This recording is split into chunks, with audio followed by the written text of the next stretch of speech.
মুয়াবিয়া, মুয়াবিয়াকে চিনছেন তো সবাই? কে কে? এটা আমার না, এখানে হাদিস থেকে বলছি। মুয়াবিয়া চিনছেন নাকি? হিন্দার ছেলে। কার ছেলে? ডাইনি হিন্দা। কোন হিন্দা? ডাইনি হিন্দা। হযরত আমির হামজা রাদিয়াল্লাহু তাআলা কলিজা ছিঁড়ে যে খেয়েছে। এটা সহজ কথা না। যার চেহারা দেখলে প্রিয় নবী বলছে তুমি হিন্দা আমার সামনে আসিও না, তার উপর লানত। ঠিক কিনা বেঠিক?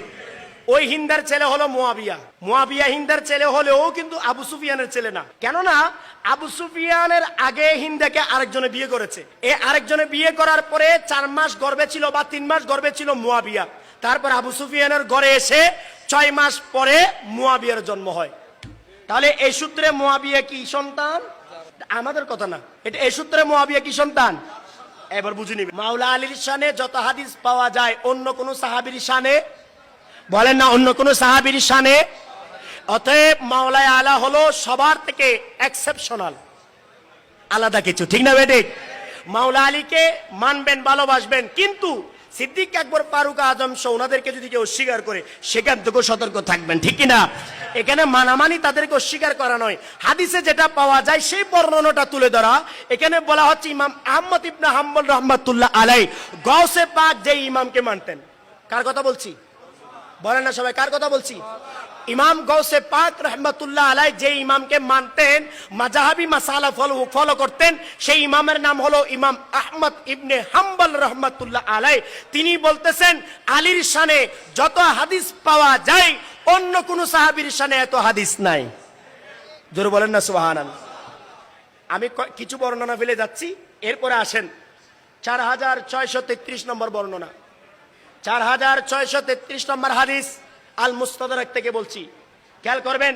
হাদিসটা বলা হচ্ছে ক্বালা সামিতু আমির ইবনে সাআদ ইয়াকুলু ক্বালা মুআবিয়াতু লিসাআদ ইবনে আবি ওয়াক্কাস রাদিয়াল্লাহু তাআলা আনহু মা ইয়ামনাউকা আন তাসুব্বা ইবনা আবি তালিব। খেয়াল করবেন।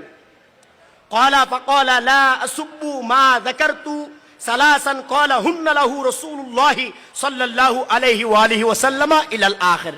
অনেক বড় হাদিস। আমি মূল কথাটুকুন বলছি। মুয়াবিয়া, মুয়াবিয়াকে চিনছেন তো সবাই? কে কে? এটা আমার না, এখানে হাদিস থেকে বলছি। মুয়াবিয়া চিনছেন নাকি?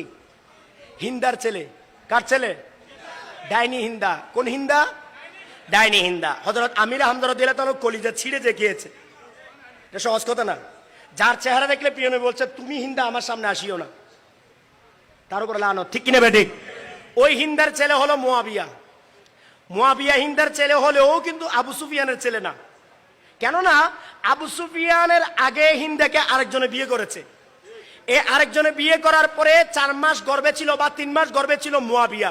তারপর আবু সুফিয়ানের ঘরে এসে 6 মাস পরে মুয়াবিয়ার জন্ম হয়। তাহলে এই সূত্রে মুয়াবিয়া কি সন্তান? আমাদের কথা না, এটা এই সূত্রে মুয়াবিয়া কি সন্তান? এবার বুঝে নেবেন। এই মুয়াবিয়া যখন ক্ষমতায় আসলো, এই মুয়াবিয়া কি বললো দেখেন। হযরত সাদ ইবনে আবি ওয়াক্কাস রাদিয়াল্লাহু তাআলা আনহু, হযরত প্রিয় নবীর আপন মামু। খেয়াল করবেন, প্রিয় নবীর বংশগত দিক থেকে মামু। সাদ ইবনে আবি ওয়াক্কাস জান্নাতের শুভ সংবাদপ্রাপ্ত 10 জন সাহাবীর একজন। তিনাকে বলতেছেন মা ইয়ামনাউকা আন তাসুব্বা ইবনা আবি তালিব। সবাই আবু তালেবের সন্তান আলীকে গালি দেয়, তুমি কেন আলীকে গালি দাও না? মা মানা আকা, তোমাকে কিসে বাধা দেয়, কিসে নিষেধ করে?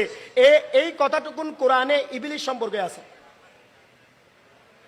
মা মানা আনতাস জুদা আছে তো, যে তোমাকে আদম আলাইহিস সালামকে সিজদা দিতে কিসে বাধা দেয়। এই ইবারতটা ঠিক সেম। তুমি কেন আদমকে সিজদা দিলে না? কিসে তোমাকে বাধা দিল? কোন অহংকার তোমাকে কাজ করলো?